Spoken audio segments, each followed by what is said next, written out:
So I got on a plane on that Sunday and I flew to Los Angeles and I went into where they were shooting and I went into the makeup room and David Fincher was there and we were talking about what should I do? How should I look? And I just had my hair short for Outbreak because I was playing a military character. And I just looked at the hairdresser and I said, "Do you have a razor?" And Fincher went, "Are you kidding?" And I said, "No." He goes, "If you shave your head, I'll shave mine." So we both shaved our heads. And then I started shooting the next day. So my long-winded answer to your question is that I didn't have that much time to think about how to build that character. What I think in the end, Fincher was able to do so brilliantly with such terror was to set the audience up to meet this character. I think the last scene, the ending scene, and the car ride leading up to it, where it's mostly on you, in conversation with Morgan Freeman and Brad Pitt, is one of the greatest scenes in film history. So if people somehow didn't see the movie, there's these 5 murders that happen that are inspired by 5 of the 7 deadly sins, and the ending scene is inspired, represents the last 2 deadly sins. And there's this calm subtlety about you in your performance. It's just terrifying. Maybe in contrast with Brad Pitt's performance, that's also really strong. But that the contrast is the terrifying sense that you get in the audience that builds up to the twist at the end, or the surprise at the end, with the famous "What's in the box" from Brad Pitt. Right. That is Brad Pitt's character's wife, her head. Yeah. I can really only tell you that while we were shooting that scene in the car, while we were out in the desert, in that place where all those electrical wires were, David just kept saying, "Less, do less." And I just tried to, I remember he kept saying to me, "Remember, you're in control. Like, you're going to win." And knowing that should allow you to have tremendous confidence. And I just followed that lead. And I just think it's the kind of film that so many of the elements that had been at work from the beginning of the movie, in terms of its style, in terms of how he built this terror, in terms of how he built for the audience a sense of this person being one of the scariest people they might ever encounter. It really allowed me to be able to not have to do that much, just say the words and mean them. And I think it also it's an example of what makes tragedy so difficult. I mean, very often tragedy is people operating without enough information. They don't have all the facts. Romeo and Juliet, they don't have all the facts. They don't know what we know as an audience. And so in the end, whether Brad Pitt's character ends up shooting John Doe or turning the gun on himself, which was a discussion. I mean, there were a number of alternative endings that were discussed. Nothing ends up being tied up in a nice little bow. It is complicated and shows how nobody wins in the end when you're not operating with all the information. When you say the words and mean them, what does mean them mean? I've been very fortunate to be directed by Fincher a couple of times, and he would say to me sometimes, "I don't believe a thing that is coming out of your mouth. Shall we try it again?" And you go, "Okay, yeah, we can try it again." And sometimes he'll do take, and then you'll look to see if he has any added genius to hand you.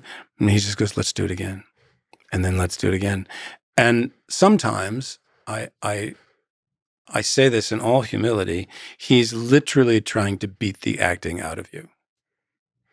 And by continually saying, "Do it again, do it again, do it again," and not giving you any specifics, he is systematically shredding you of all pretense, of all, because look, very often, actors, we come in on the set and we've thought about the scene and we've worked out, I've got this prop and I'm going to do this thing with a can. I'm going to, all these things, all the tea, I'm going to do a thing with that thing.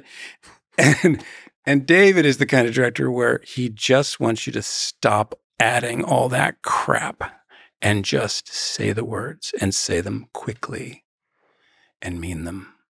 And it takes a while to get to that place. I'll tell you a story. This is a story I just love because it's in exactly the same wheelhouse. So Jack Lemmon's first movie was a film called It Should Happen to You. And it was directed by George Cukor. And Jack tells this story, and it was just an incredibly charming story to hear Jack tell. He said, "So I'm doing this picture, and let me tell you, this is a terrific part for me. And I'm doing a scene. It's on my first day. It's my first day, and it's a terrific scene." And he goes, "We do the first take, and George Cukor comes up to me and he says, 'Jack,' I said, 'Yeah.' He said, let's do another one, but just do a little less in this one." And Jack said, a little less than what I just did." He said, "Yeah, just a little less." So he goes, "We do another take." And I think, boy, that was it. I mean, let's just go home. And Cukor walked up to him and said, "Jack, let's do another one. This time just a little bit less." And Jack said, "Less than what I just did now?" He said, "Yeah, just a little bit less." He goes, "Oh, okay." So they did another take. And Cukor came up and he said, "Jack, just a little bit less." And Jack said, "A little less than what I just did?" He said, "Yes." He goes, "Well, if I do any less, I'm not going to be acting." And Cukor said, "Exactly, Jack, exactly." I mean, I guess what you're saying is it's extremely difficult to get to the bottom of a little less, because the power, if we just think even on 7, of your performance is in the tiniest of subtleties, like when you say, "Oh, you didn't know," and you turn your head a little bit, and a little bit like the little bit, maybe a glimmer of a smile appears in your face. That's subtlety. That's less. That's hard to get to, I suppose. Yeah. And also because I so well remember, I think the work that Brad did and also Morgan did in that scene, but the work that Brad had to do, where he had to go. I remember rehearsing with him as we were all staying at this little hotel nearby that location, and we rehearsed the night before we started shooting that sequence. And it was just incredible to see the levels of emotions he had to go through, and then the decision of, what do I do? Because if I do what he wants me to do, then he wins. But if I don't do it, then what kind of a husband am I? I just thought he did really incredible work. So it was also not easy to not react to the power of what he was throwing at me. I just thought it was a really extraordinary scene. So what's it like being in that scene? So it's you, Brad Pitt, Morgan Freeman, and Brad Pitt is going over the top, just having a mental breakdown, and is weighing these extremely difficult moral choices, as you're saying. But he's like screaming and in pain and tormented, while you're very subtly smiling. In terms of the writing and in terms of what the characters had to do, it was an incredible culmination of how this character could manipulate in the way that he did, and in the end succeed. You mentioned Fincher likes to do a lot of takes. That's the famous thing about David Fincher. So what are the pros and cons of that? I think I read that he does some crazy amount. He averages 25 to 65 takes, and most directors do less than 10. So Yeah, sometimes it's timing. Sometimes it's literally he has a stopwatch and he's timing how long a scene is taking. And then he'll say, you need to take a minute off this scene. Like a minute? Yeah, a minute off this scene. I want it to move like this. So let's pick it up. Let's pick up the pace. Let's see if we can take a minute off. why the speed? Why say it fast is the important thing for him, you think? I think because Fincher hates indulgence. And he wants people to talk the way they do in life. Which is, we don't take big dramatic pauses. Yeah, right. Before we speak. We say what we want. And I guess actors like the dramatic pauses and the indulge in the dramatic. They didn't pauses. always like the dramatic pauses. I mean, look, you go back, any student of acting, you go back to the 30s and the 40s, 50s. The speed at which actors spoke. Not just in the comedies, which, of course, you look at any Preston Sturges movie and it's incredible how fast people are talking and how funny things are when they happen that fast. But then, acting styles changed. We got into a different kind of thing in the late 50s and 60s. And a lot of actors are feeling it, which is, I'm not saying it's a bad thing. It's just that if you want to keep an audience engaged, as Fincher does, and I believe successfully does in all of his work, pace, timing, movement, clarity, speed are admirable to achieve. And all of that, he wants the actor to be as natural as possible, to strip away all the bullshit of acting. Yeah. And become human.